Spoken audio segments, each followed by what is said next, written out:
समस्त को नमस्कार। जय जगन्नाथ। पुणी आउ एक नुआ भिडियो स्वागत।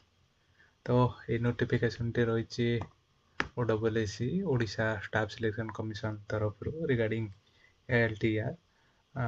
तो जमीती आम आगु जानी जे एलटीआर रिगार्डिंग जे केबे एग्जाम हम कौन ना केते मार्क तो सेटा को मेंशन करिछि आ किछि नुआ जिनस कथा मेंशन करिछि तो ताको आम डिस्कशन पर करबा। तो जमीती कि आम जानी जे 23 तारिख परीक्षा आमर हेबाको जाउछि 23/3/2025 रे। तो 100 मार्क्स हम 100 क्वेश्चन आ 2 घंटा हम ता सहित ओएमआर मोड रे परीक्षा हम आ सहित 0.25 मोर नेगेटिव मार्किंग हम जदि गोटे भूल करा जिवो तो 0.25 मार्क्स आमर ठीक रु कटिबो। तो सेही अनुसार चारिटा भूल करबा सेही अनुसार 1 मार्क कटिबो। तो एई सब तो सेही अनुसार मार्क कैलकुलेट हम। तो एई सब कथा आमे पूर्वरु जानी थिले। तो व्हाट न्यू नुआ कौन अछि तो नुआ एया जे जो पीडब्ल्यूडी कैंडिडेट्स हमर काली तांकर गोटे रिजेक्ट लिस्ट आसीथिला बहुत सारांकर होची एमन द्वंद्व थिले।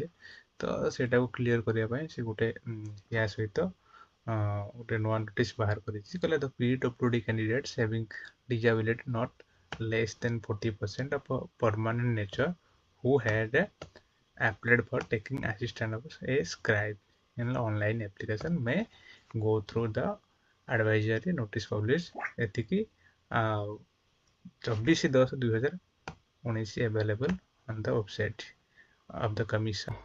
जो पीडब्ल्यूडी कैंडिडेट करो हमरो disability not less than 40% of permanent nature तो से माने स्क्राइब पे ऑनलाइन एप्लिकेशन रे से माने अप्लाई करी पारिबे।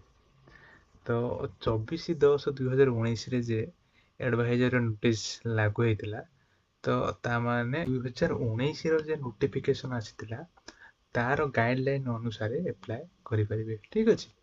तो आपनकर एटी गोटे जे ईमेल आईडी अछि ओनली थ्रू ईमेल केवल ईमेल रे ही केवल तुमे सेटा को अप्लाई करि परिबो आ कोनसी थ्रू जेटा के एटी पूरा परफेक्ट मेंशन कर देला। तो ईमेल आईडी होची oac.od@nic.in एटा हला तार ईमेल आईडी। तो एटा को 17/3/2025 सुधा मोर परमिशन मगा दे पारिबे। ठीक अछि। आ no other mode of communication तो केवल जेटा मु कहिली ईमेल माध्यम रे ही केवल हेई परिबो बिना ईमेल ले कोनसे हेई परिबो नै जेटा कि एटी ला without taking prior permission from the commission. ठीक अछि। तो जो माने चाहू छथि तो से माने अप्लाई करि परिबे 17 भीतर। ठीक अछि। तो ये थला वीडियो। हाँ गोटे बाकी रहिला जे पिला माने कहउछन्ती जे एडमिट कार्ड केबे आसीबो एलटीआर रो तो आउ अल्प दिन रहिला तो व्यस्त होबार किछि नाही। तथापि 15 डेज रहिला आजको तो तेणु पढ़ापढ़ी जारी रखु से 15 रु 17 भितर आसी जीव। ठीक अच्छे।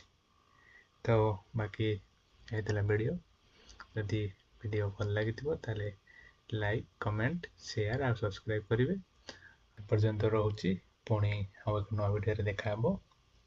जय जगन्नाथ।